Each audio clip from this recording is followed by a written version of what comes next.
সরকারি জায়গায় মসজিদ করলে জুমার নামাজ হবে কিনা?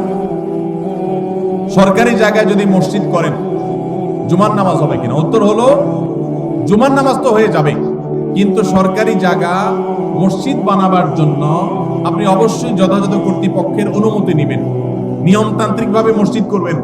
মসজিদ আল্লাহর ঘর, সেটা এই জন্য যেখানে সেখানে করবেন। সরকারি জায়গা পাইলেন আর মসজিদ একটা বানায় দিলেন, আদৌ দরকার আছে কিনা সেটার কোনো বিবেচনা নাই, এটা করা উচিত না। তবে এটা ঠিক, মুসলিম প্রধান দেশে মুসলমানদের নামাজ পড়ার জন্য একটা সরকারি বিরাট বড় এরিয়া আছে, সেখানে অনেক মুসলমান বসবাস করে, সেখানে নামাজ পড়ার জায়গা করে দেওয়া সেখানকার কর্তব্য ব্যক্তিদের কর্তব্য, তাদের কাছে সেটা আদায় করতে হবে।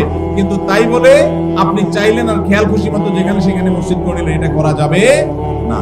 সরকারি জায়গা না, শুধু অন্য কারোর জায়গাতে এরকম মসজিদ করা উচিত না। তবে যদি করেন কেউ, সেই জায়গায় নামাজ আদায় করলে নামাজ হয়ে যাবে, কিন্তু নিয়মতান্ত্রিক ভাবে মসজিদ আদায় করতে হবে, বানাইতে হবে।